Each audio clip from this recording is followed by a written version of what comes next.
soul.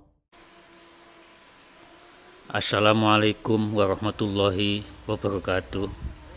Sahabat-sahabatku yang budiman, pada kali ini saya ingin menjelaskan tentang tantangan pesantren dan madrasah di abad modern.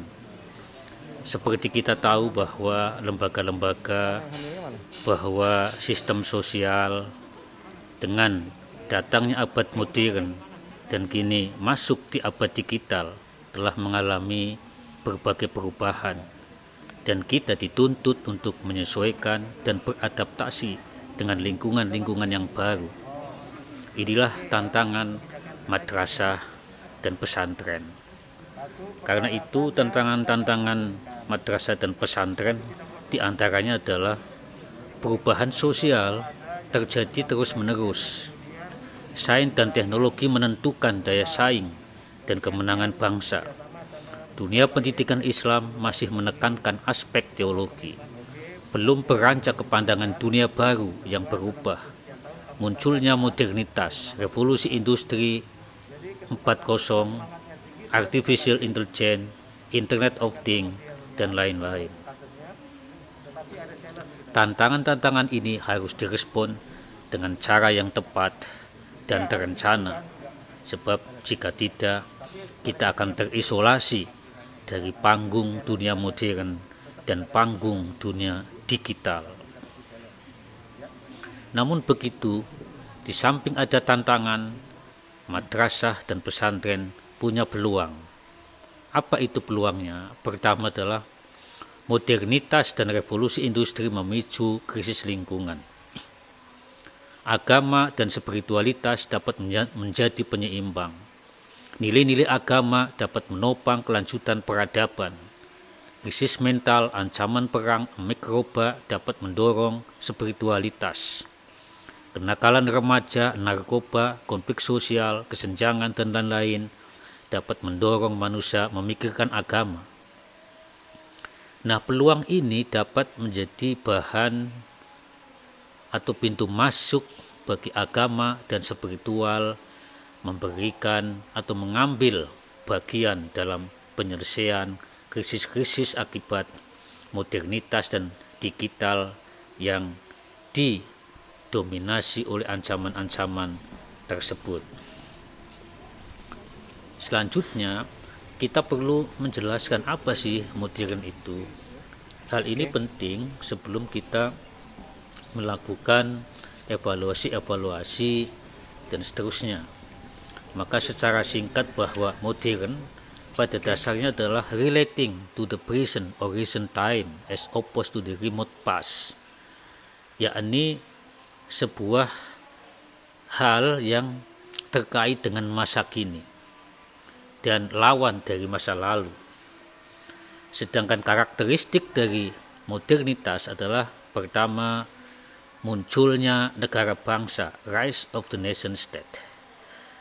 Tumbuhnya toleransi sebagai kepercayaan sosial dan politik, growth of tolerance as a political and social belief. Yang ketiga adalah industrialisasi. Yang keempat adalah munculnya perdagangan dan kapitalisme. Selanjutnya, penemuan dan kolonisasi oleh dunia barat atas dunia non-barat. Munculnya demokrasi perwakilan, rise of the representative democracy. Munculnya teknologi, peran ilmu pengetahuan dan teknologi. Urbanisasi, peningkatan atau perkembangan literasi media massa. Kemudian ketidakpercayaan Kartesian dan Kantian atas tradisi demi otonomi atau penalaran yang otonom. Ini adalah karakteristik dari abad modern, sekalipun kita sebenarnya sudah masuk era revolusi industri keempat. Nah, madrasah dan pesantren dalam era revolusi industri keempat itu harus melakukan berbagai hal ya. Kenapa? Karena pada revolusi industri keempat yang merupakan bagian dari perkembangan lebih lanjut modernitas, itu kita perlu apa sih ciri-cirinya dari revolusi industri keempat. Pertama adalah artificial intelligence, yakni kecerdasan buatan yang yakni teknologi berbasis algoritma, yakni perangkat lunak yang mengotomatisasi tugas-tugas pengambilan keputusan yang kompleks untuk meniru proses dan indera pemikiran manusia, yang manfaatnya adalah dapat belajar, memahami, dan menalar. Ini dalam wujud robot ya, yang bisa mengerjakan tugas-tugas manusia, bahkan lebih cermat lagi. Kemudian ciri kedua adalah Internet of Things, internet untuk segalanya, yakni ekosistem sensor komputer yang tertanam dan perangkat pintar. Manfaatnya adalah mampu berkomunikasi di antara mereka sendiri dan dengan layanan cloud pribadi atau publik untuk mengumpulkan. Ciri ketiga adalah 3D printing, yakni teknologi yang menciptakan objek 3 dimensi berdasarkan model digital dengan mencetak lapisan material yang berurutan, yang manfaatnya adalah berbagai bahan dapat digunakan, misalnya kayu, kaca, sel hidup untuk bioprinting, meminimalkan limbah. Ini hasil dari teknologi industri keempat. Ciri yang keempat adalah robotik, yakni teknologi mesin dengan sensor, kontrol, dan kecerdasan yang ditingkatkan yang digunakan untuk mengotomatisasi, menambah atau membantu aktivitas manusia. Manfaatnya dapat meningkatkan efisiensi dan produktivitas. Ciri berikutnya adalah blockchain, yakni buku kas digital yang menggunakan algoritma perangkat lunak untuk merekam dan mengkonfirmasi transaksi dengan keandalan dan anonimitas. Manfaatnya adalah meningkatkan keterlacakan. Kemudian drone, teknologi pesawat tidak berawak yang dapat meliput ya dengan sangat fleksibel ya di ketinggian yang tidak mungkin membahayakan keselamatan manusia. Manfaatnya sangat serbaguna karena variasi besar dalam kapasitas, ukuran, kemampuan, dan fungsinya.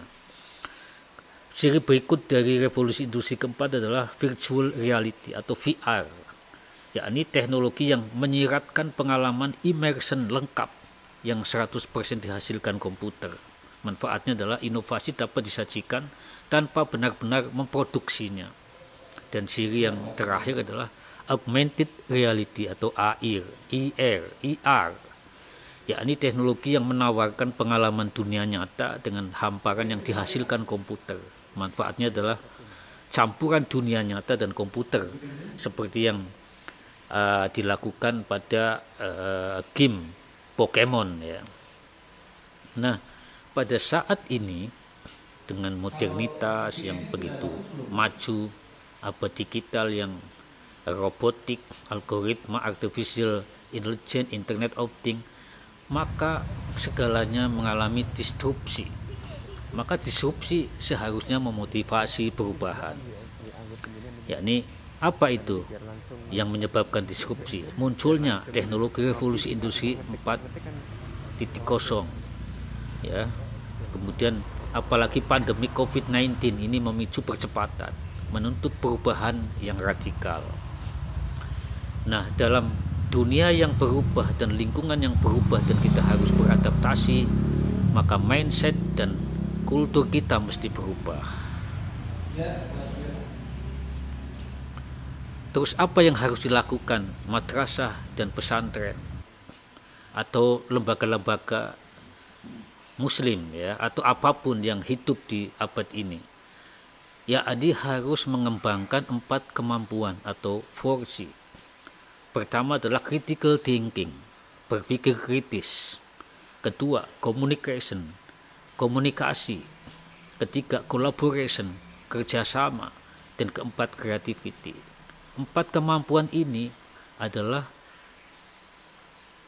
aspek-aspek yang penting untuk kita miliki dalam menghadapi perubahan yang cepat. Berpikir kritis memungkinkan kita melakukan evaluasi dan menalar segala perubahan. Communication memungkinkan kita melakukan, membaca, merenungkan informasi-informasi sehingga kita dapat melakukan respon yang tepat. Collaboration, kerjasama, ini adalah anugerah terbesar umat manusia, karena dengan kerjasama kita dapat memecahkan bersama tantangan-tantangan, krisis-krisis, bencana-bencana, dan persoalan yang muncul dalam kehidupan modern. Kerjasamalah yang dapat membuat kita punya daya tahan untuk hidup bersama. Yang keempat adalah creativity. Kreativitas memungkinkan kita selalu melaksanakan daya nalar kita, komunikasi kerjasama kita. Kreativitas membuat kita dapat memiliki daya saing, mempertajam kompetensi, dan membuat kita punya kemampuan untuk mengatasi problem kita sendiri dan problem kemasyarakatan. Ini yang harus dimiliki oleh lembaga madrasah, pesantren, dan diri kita sebagai manusia. Itulah yang dapat saya sampaikan. Mudah-mudahan bermanfaat. Wassalamualaikum warahmatullahi wabarakatuh.